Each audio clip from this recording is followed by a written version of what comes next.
Hi guys, welcome back to Aussie Food Journeys. Today we've headed to the historic town of Burra.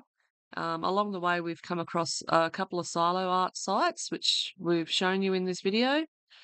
I wasn't actually going to put this video up, but just because there were so many videos that we took today, it was definitely a really big full day. It was worth the $30 to get the key, but I've decided to just clip it and show you the highlights basically of what we thought was fantastic in Burra. Well worth the trip out there if you're in the area, and yeah, 100% worth going in. There's a lot of reading, there's a lot of things to see and explore, and it's definitely an eye-opener as to how they lived way back in those days, especially the dugouts. On the way home, or at the end of this video, you'll also see a short clip on the Balaklava caravan park where we stayed while Tanisha was in South Australia visiting us. So thanks for watching, guys, and I hope you enjoy it. And if you do, please leave a comment down below. Thank you.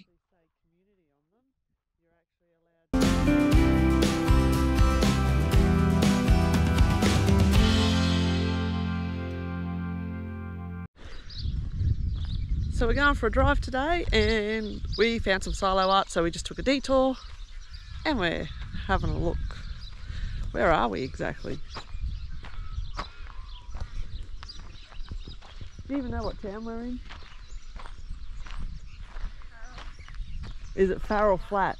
Oh yeah, it says so on the sign.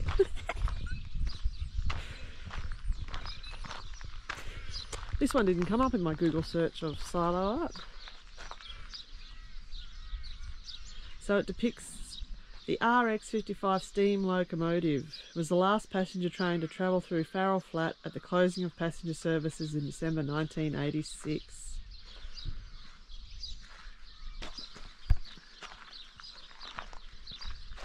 The colours are amazing.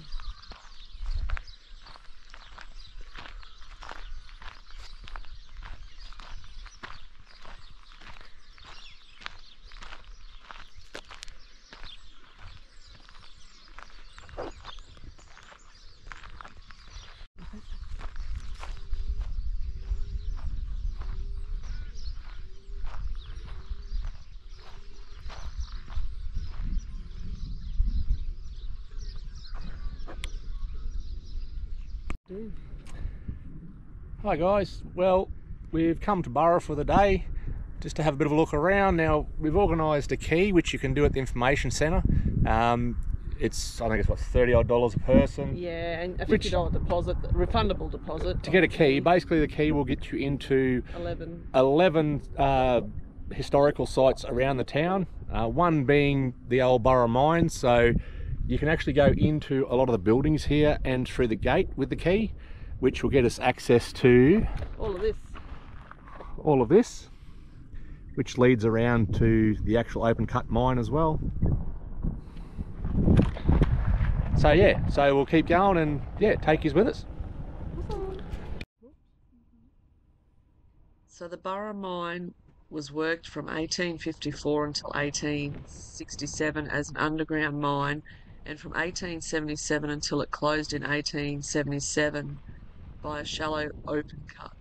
It produced 50,000 tonnes of copper metal during this period.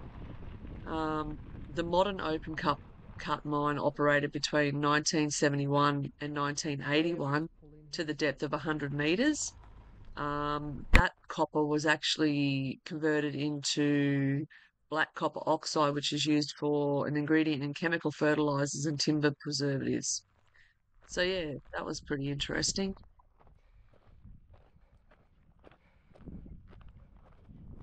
I think we lost Tanisha. Where did you go?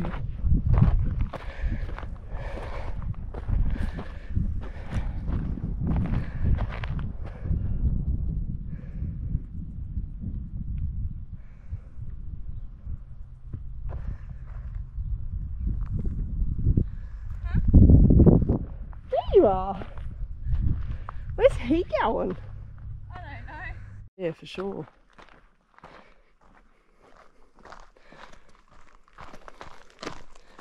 Boiler house. Crusher engine. Ooh.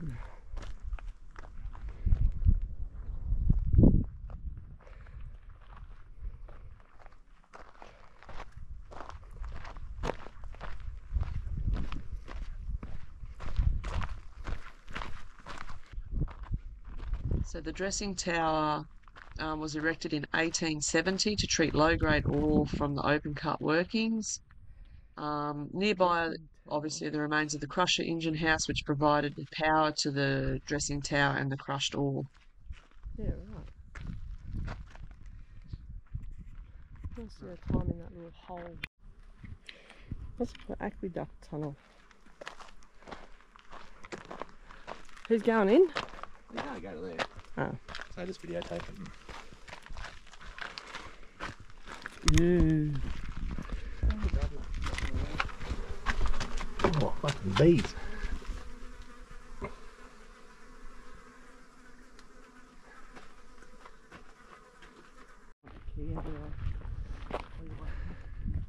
So this is the Morfett's engine house, and that I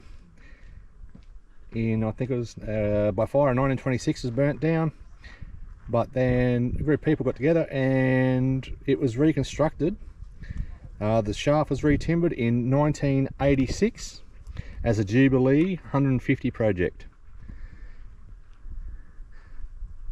So they got hold of the plans, all the specifications, and they went over all the hard evidence of exactly how everything was built, and they rebuilt it exactly the same in 1986, which is pretty cool.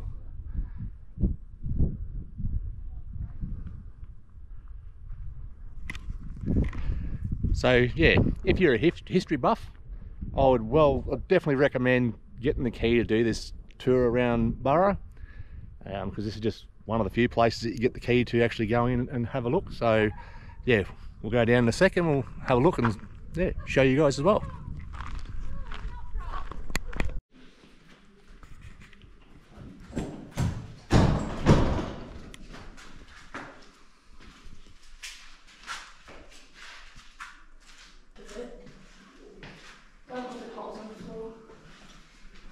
But you can't see much.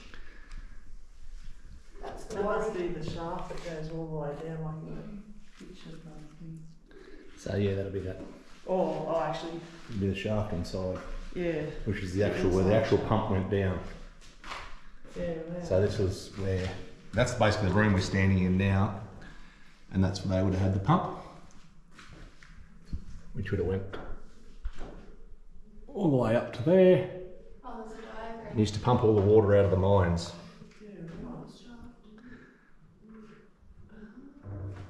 So it's 183 metres deep.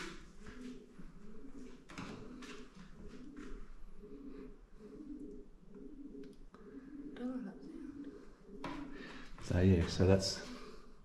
It pumped up to 3 million gallons of water a day. Mm.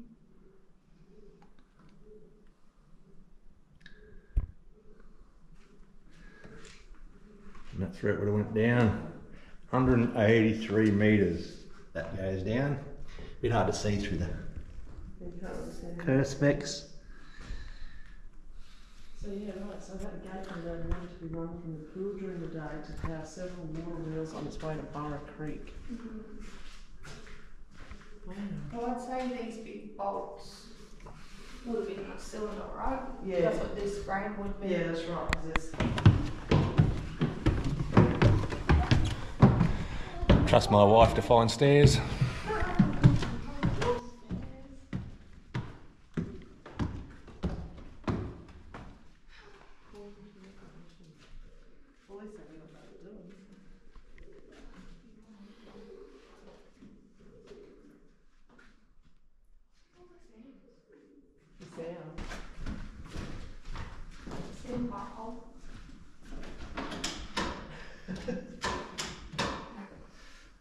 She's locked. Can't find anything to open. Look at that. And we can still go up. That's at 428 metres. But that's the Cornwell mine in 1892. None of that for a joke. So basically use the same type of pump. Ah.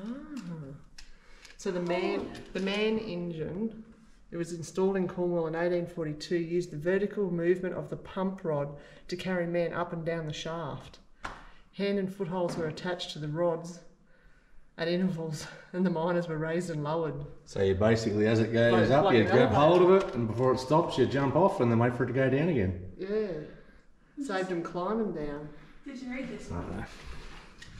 The Balaklava Cornwall, 1860, the famous novel between 1720 and 1914. It's got the very old one as well. The Burra.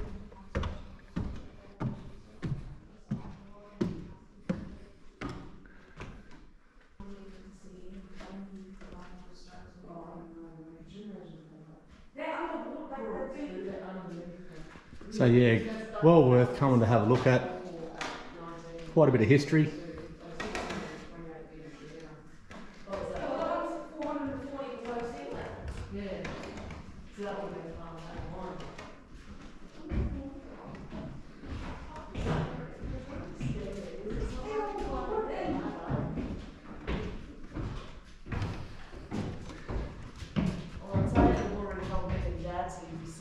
That's the actual open cut mine.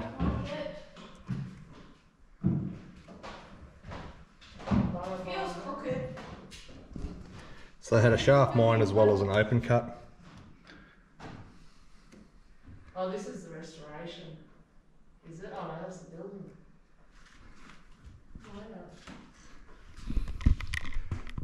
So yeah, the only way to come and have a look at these buildings is to actually go and get the key. And you've got 2 days, I think it is, to actually have the key and get round all these sites all around Burra. So yeah, I think it's well worth it. Spend the day, just have a look around, have a little bit of history. Oh, you gotta come this way though, so you get that. I don't like it. Just don't look down. Lots of reading. Like, really don't look down. Yeah, you just told me, come look at this. Look at that. Pressing buttons happen. Tanisha found a button to press. We thought she blew us up. Oh, it's in another side. That's cool. So you'll actually probably see how the miners. Oh, hang on. There was a light switch too. Is that light switch down there? Could be. I turned off those lights. Which I don't understand. It looks like there are light bulbs there. I think that's a reflection. Oh, it is too.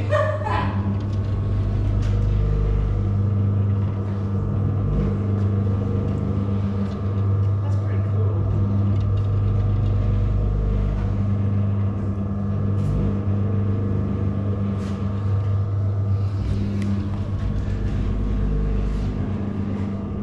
And the water would flow out this one here.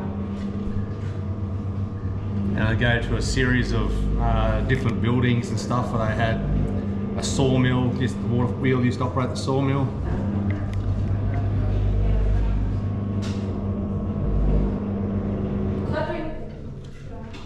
No, the timer just popped out too. When you click it. No. It's just one of those time switches you press in and it pops out. Oh well, I'm glad our daughter loves pressing stuff and picking everything up because we would have never seen that working. No, that's definitely. This is the flue tunnel. Now, it is open, so you can go all the way through to there. I was going to do it. Be a good start to 2024 as there's a bit of light at the end of the tunnel.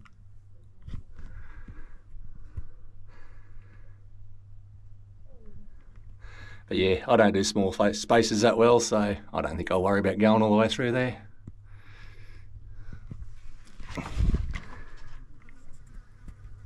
Yeah, I know. Police lock up. What do you want me to do? We're going to put Dad in the lockup. There's the police lock up and the jail. There's 2. Yeah, we better go check them out. Copy. Red rabbit. No doubt about him. He's out foraging again. Maybe we should feed him. It is lunchtime. As long as there's no more salty grapes. Yeah, they were bad. Yeah, that's not good. Here he comes. He's found something of his interest. You can see the whole town from up here. In the wind farm over there.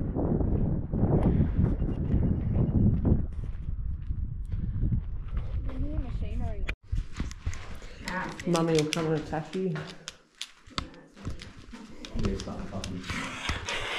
It was a vampire bat. It was actually a rat. Powder Magazine House was erected in 1847 and is one of the oldest remaining mine buildings in Australia. So it stored the gunpowder used for blasting at the mines. It's actually quite cool in these buildings. That's why Like, it's meant to be. yeah, Because you know what happens if dynamite, gunpowder and that sweat? probably explode. So you get nitrogen. Ooh. The most unstable. Just like me.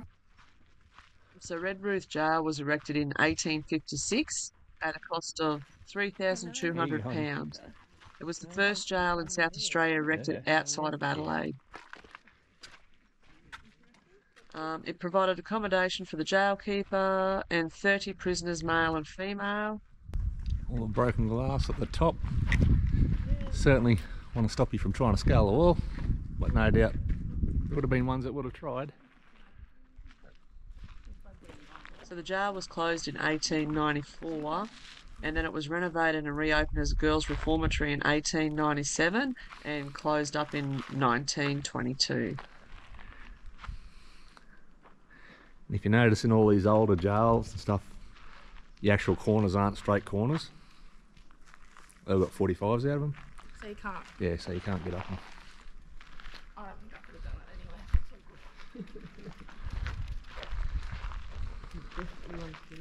They say it housed 30 prisoners originally.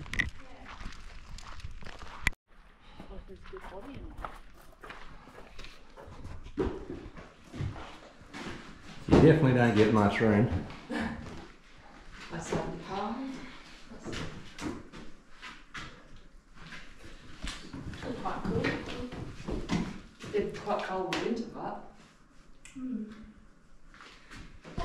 Yeah, inside the jail there's a list of reasons they were arrested and how long they served in there. The stories are quite interesting.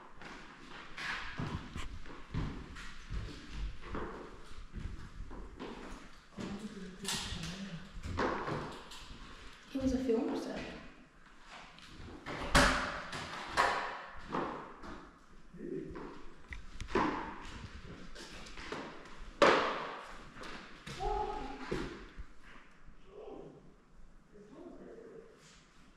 There's 10 cells.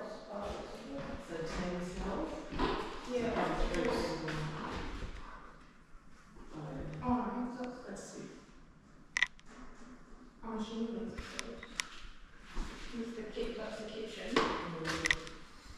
Yeah, even the food rations that they were actually allowed and, you know, the different amounts that they were allowed to eat because they were in solitary confinement and all that sort of stuff. They definitely didn't get a lot for sure.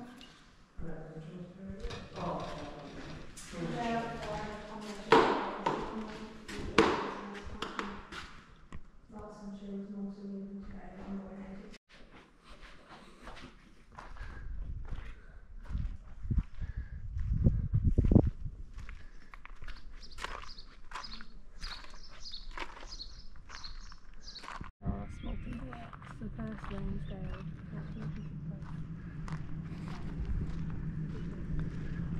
This is the old township of Hampton. Not much left. This was a private township laid out by Thomas Powell in 1857 and named after Edward Hampton. He was an assayer at the melting works. It was built in the style of an English village and contained up to 30 miners' cottages and a Bible Christian chapel. It was finally abandoned in the 1960s, and as you can see just there, those holes in the ground, which we've later found out when we were in Peterborough, that they would have been the rainwater tanks or their water supply.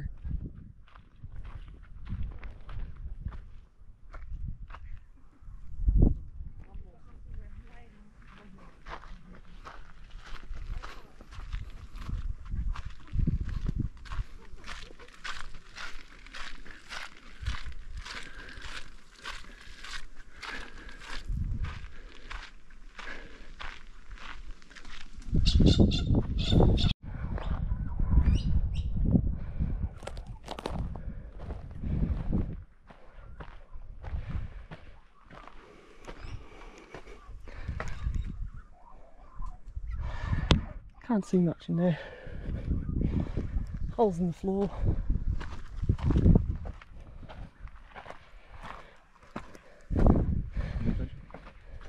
Is that door open? No. No, it'll be locked.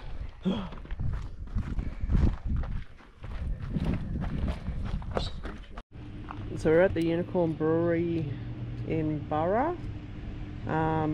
All of these little things you see with the aluminium little tin roof bits, they were actually built to accommodate the final fermentation processes underground, so that just leaves all the cool air, all the air escape and everything. So that's how many, there's a fair few of them. And all the cellars are still underneath where we're standing.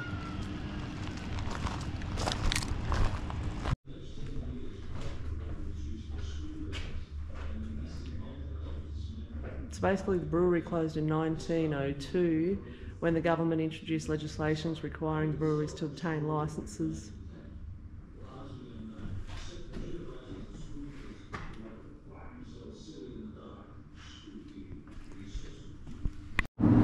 And this is where they stored it all for the final fermentation process, right? Ooh! Don't like little holes. Tunnel, that ends there.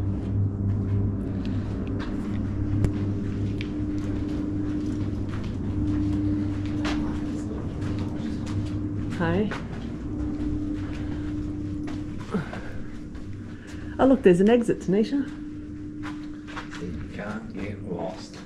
So they're not as good as Australian beer, there's only 3 X's on those, they're not 4 X's. That's because they're fun.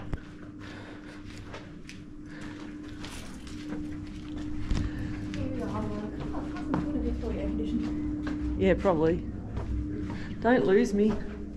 And these were the holes that went up to the outside where I took those tin roof, like the tin things over the holes.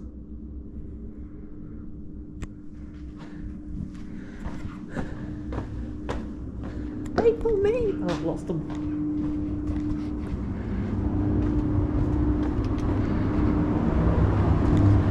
Found you!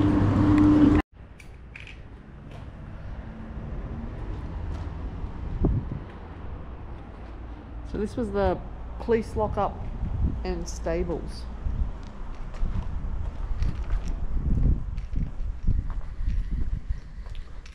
That looks like the toilet, just a guess.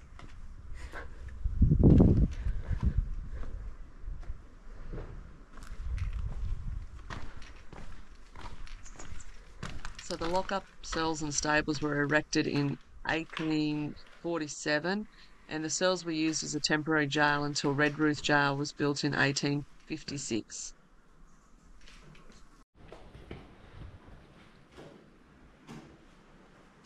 Oh, is this the Market Square Museum? So the Market Square Museum was originally the residence and shop of Andrew Wade the tailor. It was opened as a museum in 1966, and it's furnished in the period of the 1880s to the 1920s.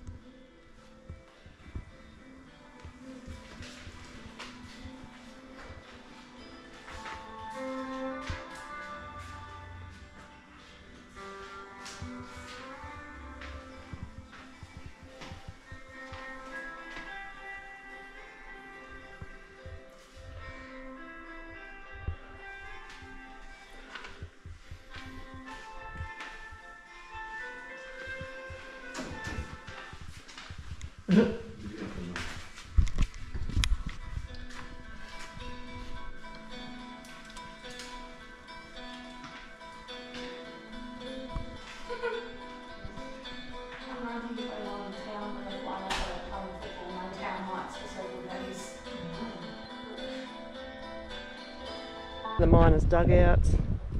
Basically in 1851, the population of Burra was 4,400. 1,800 people lived in these dugouts along the Burra River, and 1/3 of those were children under 14. The insanitary living conditions of the creek contributed to outbreaks of typhus, smallpox and typhoid fever, And during 1851, 153 deaths resulted in these dugouts, mainly from young children. In 1851, a flood also came through and yeah, caused the death of a miner, and by 1860 these dugouts were virtually deserted. But they all ran along the banks of the river, like there's there and down there, and they're very small. Was I not recording? So these are the dugouts at the Burra Creek mine site, where like a whole family lived in this tiny little square, and occasionally they were 2-roomed and they had chimneys going up to the top. Oh well.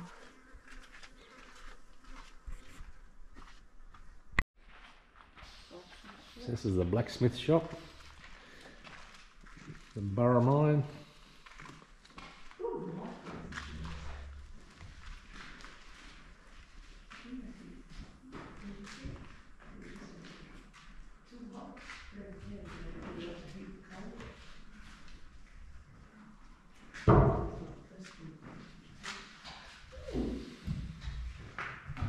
Good afternoon, ladies and gents. My name is Thomas Trevithick, and I bid you welcome to my workshop. I'm the blacksmith here at the Balaklava mine, and I'd like to tell you a little bit about my job and how it helps to keep the mine running smoothly. So this is the Owen silo arc.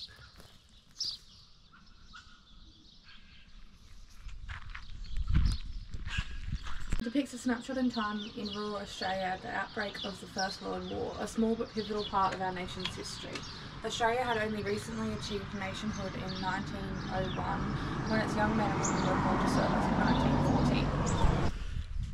So we're staying at the Balaklava caravan park in South Australia while Tanisha visits us, and it's actually a great, well, it's a council owned caravan park and run, and it's only a little space sort of thing, but it's actually right next to the bowls club, a men's shed, a beautiful like picnic park area, and the swimming pool and playground, and right next to it as well is a little community garden.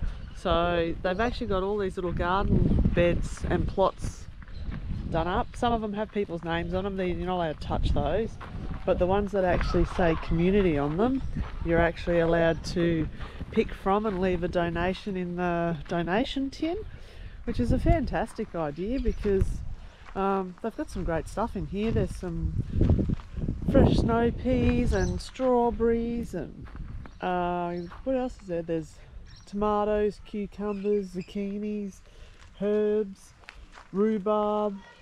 They've got a whole heap of stuff, but what a little fantastic idea.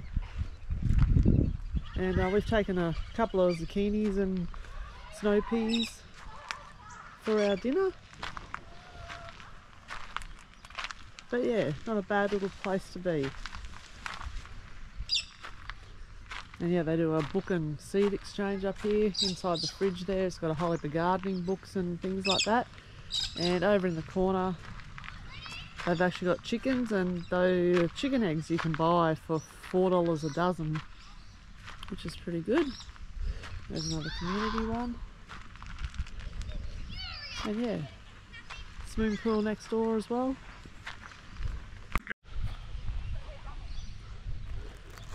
That's the park. We were actually Robert was talking to the lady that was volunteering and watering the garden, the community garden, the other day, and yeah, she said that basically, sometimes people just come through and take the donation sometimes money they and take the donation tin, or they'll just clear everything out, which is a raid little it bit all, sad. and but anyway, that is what it is, but it doesn't deter them from still letting people come in and pick pick some stuff from.